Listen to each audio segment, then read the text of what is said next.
Hello everyone, I'm Miss Eva, and welcome to today's English lesson.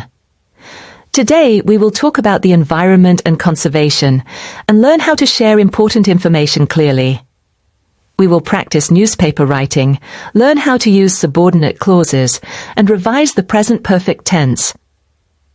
These skills help us explain events, actions, and changes in the world around us. Let's begin with vocabulary.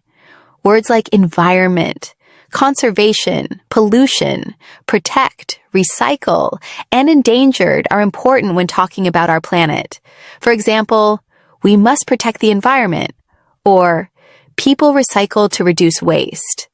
Learning these words helps us understand reading texts and write clearly about environmental issues.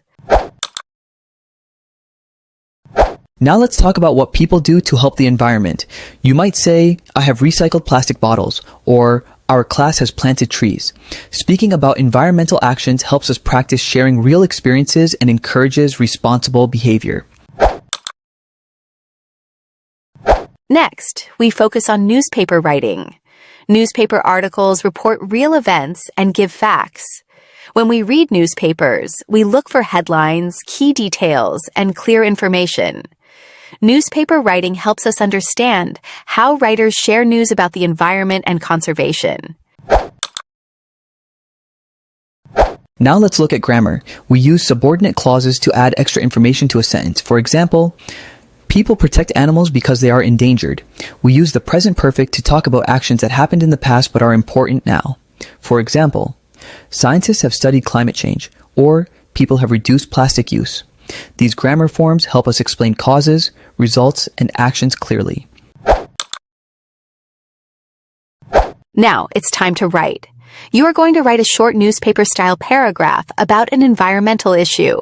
Remember to include a subordinate clause and the present perfect. Here is a model paragraph. Example: people have cleaned the local beach because plastic waste was harming animals. Volunteers have collected many bags of rubbish, and the area is now safer. This action shows that communities can help protect the environment. Use this example to guide your writing. Learning how to write news and talk about the environment helps us become responsible citizens. Subordinate clauses help us explain reasons clearly, and the present perfect helps us talk about actions and results. These skills are useful in school and when sharing real-world information. Let's review today's lesson. We learned about environment and conservation, practice newspaper writing, use subordinate clauses, and revise the present perfect tense. You did a great job learning how language can share important messages. Thank you for learning with me. I'm Miss Eva, and I'll see you in our next lesson.